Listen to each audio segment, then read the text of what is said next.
Back here now on the show to get to our last segment, as we typically do, and get to more of these unanswered questions that I have around the NFL, going through each division and looking at this team, in this division, and trying to figure out what there's still to be resolved about them. Right? Not necessarily what I don't like about them, but what I'm still kind of skeptical over with each team. This time in the AFC East, so starting off with the Miami Dolphins, right?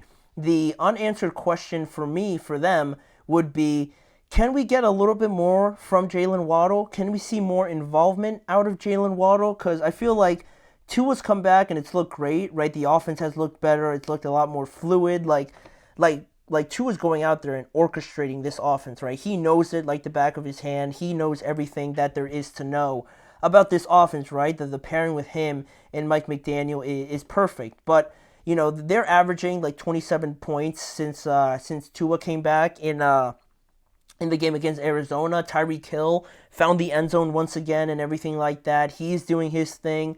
Jonnu Smith is performing very well. I don't want to make it sound like he doesn't have any business doing that or something like that. But I just didn't expect it. I didn't expect Jonnu Smith to be looking this good. He's second on the team right now in receiving yards. But with all that being said, I feel like it's not just those two guys. Like Jalen Waddle is obviously on this team, and I feel like there has to be more to give, not just from him, but from the offense and just the pairing between both of them, right? I feel like it's a collective effort that we need to see more from Jalen Waddle, essentially, right? They didn't give him a new contract just for him to average 34 yards and 2 or 3 catches over the last 4 games, right? And I know you go through rough stretches as a receiver and things like that, but he is way better than 34 yards and 2 or 3 catches over the last 4 games. He needs to get the ball more.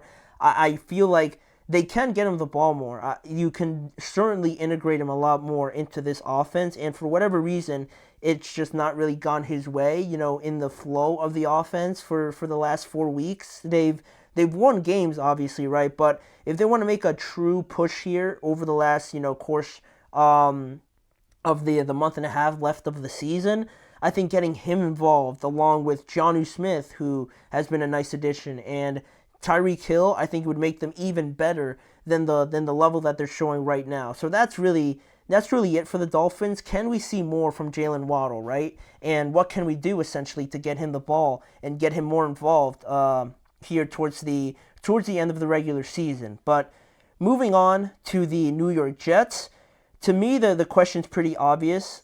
Who will be their general manager and who will be their head coach? Basically, those two positions are, if not the two most important, but definitely two of the most impactful positions to hold, and you need to have people you absolutely trust in those positions, right? You don't have to go too far to look at Sean McDermott and Brandon Beane in Buffalo. You want to talk about consistent and an excellent job of building a team. You look at Buffalo and how far ahead they're ahead of everybody. So that's just within your own division. The Patriots, I guess, a little bit. They're still early in this entire process, but Gerard Mayo's looking pretty well, and I can't remember his first name, but the last name of their general manager kinda is Wolf. So they're doing a decent job over there in New England. They found their quarterback, so they have at least got that part right. The Jets can't really say the same. Also in the AFC East, you bring up guys like Mike Tomlin and Omar Khan now, right? Going from Kevin Colbert to Omar Khan, it's a big change, but they've just chugged along and continued their good play. You look at Nick Sirianni and Howie Roseman, another great one. John Lynch, Kyle Shanahan, there's another one. Those are really what separates a lot of organizations, not just the teams and how good they are, but organizations, right? And the Jets organization desperately needs a pairing like that. Regardless of where you get them, they need to figure that out before we get to really anything else, right? I don't want to hear anything about Aaron Rodgers or how they fix the running game, how do they get Garrett Wilson the ball more, how do they fix the defense. All of that is irrelevant until they find a good head coach that they really trust, and also a general manager that has a clear idea. Him and the head coach are on the same page, and they know exactly what they want to go out there and essentially want this team to look like, right? And they have the pieces already in place somewhat with guys like Garrett and with guys like Sauce Gardner, Will McDonald, Breece Hall, and a bunch of other guys, right? They're going to be the judges of what they ultimately want to do with those pieces, right? Do they fit? And they have a clear idea. If those pieces don't fit, you find a way to get something out of them, right? Don't just try and force it and make it fit, right? That's something else that I would like to see from this new, power regime that's coming in for the Jets, right? They're not going to be afraid to say like, oh, if this player doesn't fit my plan and what I believe is going to be good, then sorry, we're going to have to move on. Don't just be kind of passive about it and be afraid to make a move like that. I'd like to see them take more control of it. Now, is that going to be possible with Woody Johnson? I haven't been too pleased with what he's been doing as an owner or an ambassador. So that's another thing. But I think that's going to be huge, and that's something that the Jets desperately need. And there's a bunch of guys out there that they could kind of have their pickings from, but that's really the first thing you have to really get under control before you even think of anything football related or personnel related or Aaron Rodgers related, right? Those two guys are going to have to be huge. So as soon as they find the answer to that, is going to be better for them to kind of get started with everything else that they have to do. So that's them. Looking at another team, we got the New England Patriots, and it's another simple one, because to me, it's just how do we help Drake May? What can we do to get Drake May everything he needs to continue his trajectory just based on what we've seen right now? Clearly, they made a fantastic pick with drafting him number 3 overall, right? There was a lot of doubt about him. I had a lot of doubt about him, about whether or not he was truly going to be able to be the guy there in New England. And I'm not crowning him, obviously, as a Hall of Famer right now, but he has shown a lot of promise, a lot of great games, a lot of nice throws as well. And it feels like he's not scared about it. He's not really hesitant or too passive about how he plays or the decisions that he makes, which is great to see. And the Patriots, talking about organization and how they do things, right? The decision to not start him right away has paid off for them, going through development and having him truly get better before just throwing him out there like other teams do is another thing they've done well, and it's panned out for them. So now, the attention turns to how do we get him a top-tier wide receiver? How do we improve the offensive line? Also, how do we improve the defense a little bit as well? That certainly could use some help. But, you think of guys like, I don't know. They were in for Brandon Ayuk at one point, right? They were very interested in him.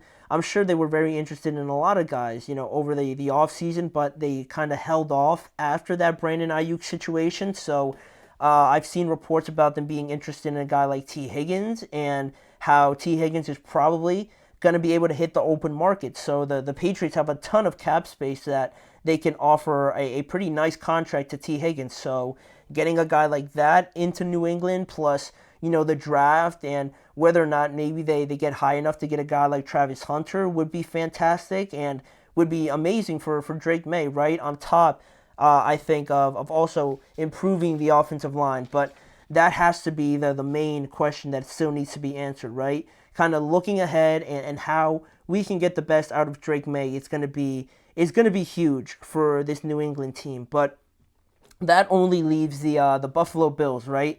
And really, the question that I have is not really anything to do with the regular season. I've seen enough in the regular season. Now, to me, the main unanswered question is, what is gonna be the catalyst, or what's gonna be that deciding factor that carries you deep into the playoffs, right? Not just the second round, not just until you face Patrick Mahomes.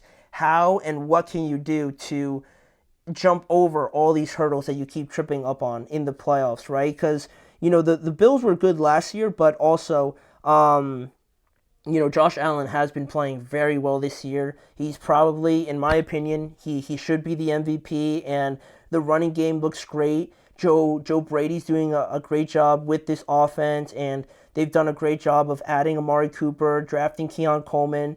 I always forget his name. Khalil Shakir is playing well. Dalton Kincaid. You have a lot of weapons for Josh Allen, and I think the projection wasn't really there for this offense in the offseason where Stephon Diggs left, and there was a lot of questions about them and how they would operate without, Stephon Diggs, but they've hit it out of the park. So I've seen enough in the regular season. I'd like to see them not only carry it into the playoffs, but what can they do to grow it, to improve it, and to show their best form in the playoffs, right? I don't want this to be their final best form and then it kind of falls off from here, right? They need to carry it into the playoffs, and how can they improve and really, find things that make the difference in those big moments in the playoffs. And, trying to get the number 1 seed would be great for them. But if not, just finding ways to improve from previous playoff performances, right? Because this Bills team, I think, definitely proved me wrong, because I didn't think they were going to be looking like this at all. But it's about the postseason now, right? They've been good enough over the regular season for the last couple years. I'm finally ready to just see what they do differently in the playoffs. What have they learned essentially from their past playoff mistakes to carry into this playoff and maybe get to the Super Bowl or just get to the AFC Championship and not have one disappointing moment that leaves them in heartbreak again. So that's what I'm still wondering about the Bills. What can they kind of surprise me with to see that, oh, this team is different this year in the playoffs, right? I'm still obviously waiting to see that. But that is all the teams in the AFC East, and that is all we have for you guys on today's show. I want to thank you guys for joining me. Please remember to like, follow, and subscribe to the show, as well as following the network on all forms of social media. If you want to see more content around the Chip Shot Football Podcast, make sure to check out both YouTube channels, the GSMC Sports and the GSMC Podcast Network channel on YouTube. And don't forget to join me every weekday at 6:30 p.m. Eastern Time for these live shows. Again, with me, Manny Maradiaga, as your host, where we'll cover the NFL, any debates, questions, the playoff race that's heating up. We're going to cover it all over the next few weeks, so make sure to tune in and watch that. But for right now, go out, watch the Thursday night football game, and join us tomorrow, where we're going to break that down, as well as looking a bit more ahead to Week 12 in the NFL. Mm-hmm. Mm-hmm. Mm-hmm. Let's go. I wake up to a little bit of drool on my pillow, feel like it's gonna be a bad day. Yeah, I'm tired of shit, and the coffee ain't hit yet, damn, ain't that great. I don't wanna go to